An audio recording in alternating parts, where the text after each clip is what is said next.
Hello and welcome to Movie Market Podcast. I'm J.R. Gondeck, as always, joined by David Sokolovsky. David, let's review sort of a wild September, good overall third quarter, and look ahead to the fourth quarter. Yeah, Jared, like you said, September was a strong month. You had the S&P up, around 4%, and really saw some underperformance in the value sector. So we'll talk a little bit about that. But overall, the quarter was very strong with the S&P up almost 8% for the quarter. There are some areas of weakness that we noticed, mid, small, and international, especially on the value side, had a weaker September and really just saw the continued acceleration with the AI trend and the continued investment in data centers and chips and all the areas surrounding the AI space. And then high dividend paying stocks, which continues to be an interesting area to watch. Flat to down for the month, and again, not having a very strong quarter overall, but a continued area of opportunity.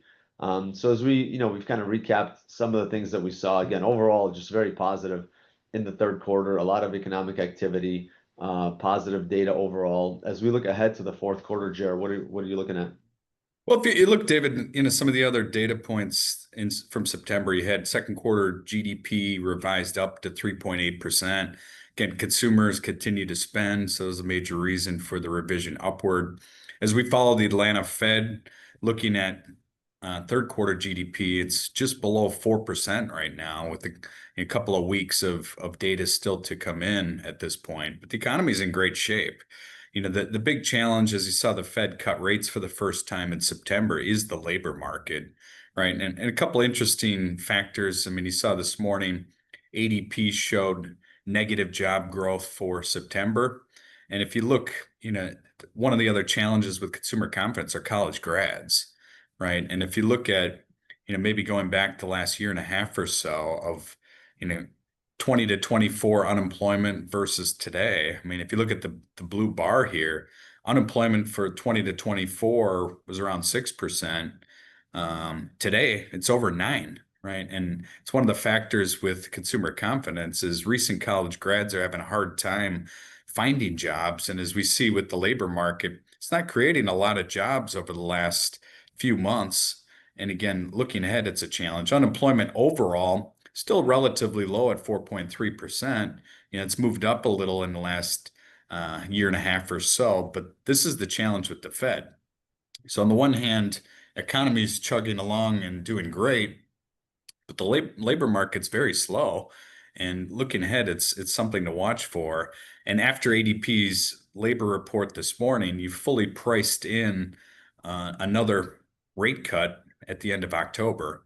And David, as you kind of walk through the data here, you could see the challenge with labor over the last few months. Yeah, Jared, like you said, as you look at the overall unemployment picture, it looks, fairly robust. Below 5% is full employment. And so that's, one of the data sets that the Fed is looking at. The other one, is as you break it out by different age groups, you saw that the 20 to 24, really having a hard time, especially for the recent college grads. Part of that could be due to the, some of AI replacing some of the more basic jobs. And if you think about career trajectory, most people don't start as the CEO of their own company. They start, as an analyst or at a entry level job. And while they're in that job, they're learning some of the skills, of the next level, right? So you're picking that up. And the challenge with the lower hiring for 20 to 24 is eventually those 20 to 24-year-olds become 25 to 30-year-olds and so on. So you really need a robust, pipeline of workers entering the job market and the labor force, and then being able to grow in their career. What you're seeing on the ADP side is just a slowdown in labor overall. So, if you look at really all of 2024, you had, just over 100,000 jobs created per month. Obviously, some months were a little bit better. But then as you got into 2025, you had a couple months of, strong job growth, and then you're just really seeing that slowdown. So we've now have 3 months of negative job growth. You had a negative job growth in June. The August number is interesting because it was initially reported as over 50,000 jobs to the positive, and then was revised today to be 3,000 negative. And then you have more job losses in September. So this is going to be important for us to watch because we've spoken about this many times in the past. the US economy primarily consumer driven. And so as you have labor slowing down, less consumer activity, and ultimately that could lead to a recession. Well, and David, if you look at the other side of what the Fed's concerned about, right? The dual mandate is full employment and controlled prices, stable prices. So if you look at inflation quickly, right, we were on a good trajectory for the last few months, and then all of a sudden you've started to tick up a little bit. So the Fed's at this challenge, as you said, you don't want the labor market to accelerate into more losses because that'll naturally bring inflation down. So you want the reason inflation comes down is stability of the labor force and prices overall. So in the short run, I think they're more likely to favor the labor market and manage that inflation will naturally come down, right? You have some short-term concerns with the government shutdown starting today. You have potentially more tariffs on the horizon that could push prices up a little bit more. We'll see how things play out. On the other hand, you have shelter inflation. Housing prices are up 1.5%, 2% now year over year. So that's come down.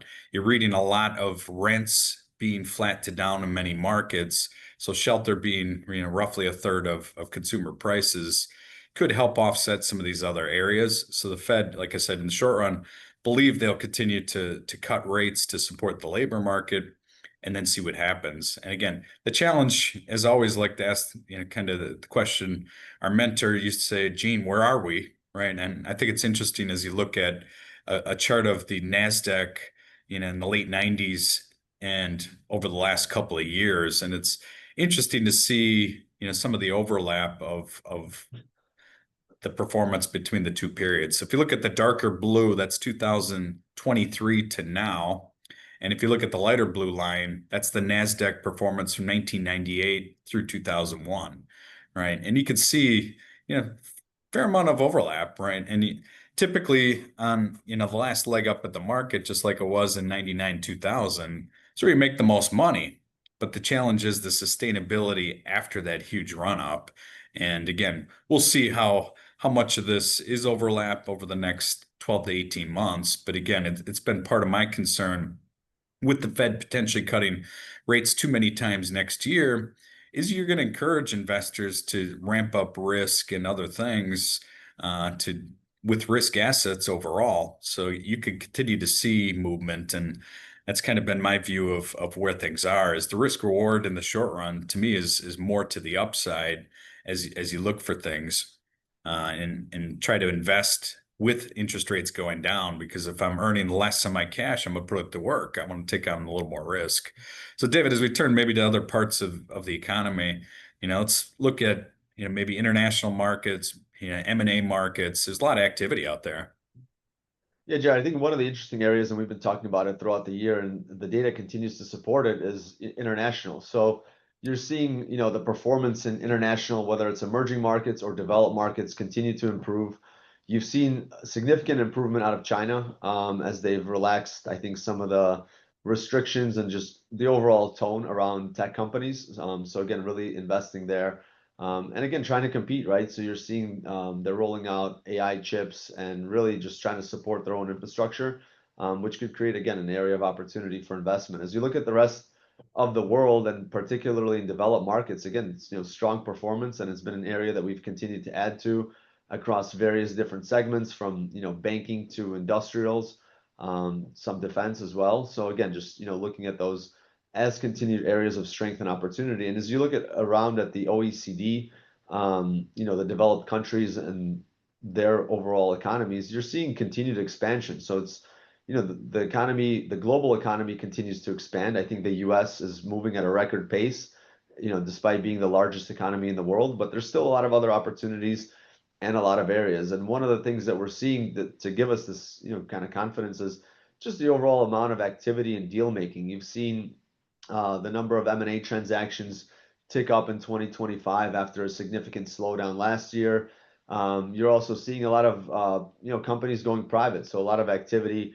Whether it was Walgreens that just went private, was a fairly large transaction, or EA Sports, which is another one that just is going private. You're seeing a lot more of this activity, and I think also in the face of declining interest rates and potentially further Fed rate cuts, private equity uses debt is a significant portion of their overall portfolio. So there's an opportunity there to start to see some of that activity. And at some point, we haven't seen it so far this year, but at some point, small companies may start to benefit from some of this activity. Because if you look at the worst performer over the last couple of years after COVID, it's really been the small cap companies. They didn't do so well in 2022 when the markets were down, and then didn't have that robust recovery of the large names that we've seen. So as always, the $1 million question is where do you go from here, right? And as we look to the fourth quarter, I think staying diversified is key, right? Continuing to think about taking profits and positions that have done extraordinarily well, right? I think the challenge facing a lot of investors is with 3 months to go in the year, you'd rather wait till January 2nd to push your gains the next year. So right now in the market, there feels like there's not a lot of selling pressure. The markets continue to lean into the positive. But as you said, David, there are opportunities out there. We've tripled our allocation on growth toward international this year as that momentum continues. There's some interesting value stocks that are out. We're not moving in that direction yet, but I think as you look for the volatility or the market to continue to accelerate to the upside, at some point, some of those deep value names will be interesting. But again, fixed income markets likely to continue to remain solid, right, overall. And again, I think it's a time to, if you want to take some profits and lean in a little more conservative and lock some gains in, or on the other side, there still is decent opportunity, breadth of the market, international overall, and kind of follow the markets and trends as we see. So with that, I want to thank you for tuning in, and we'll touch base next month. Thanks.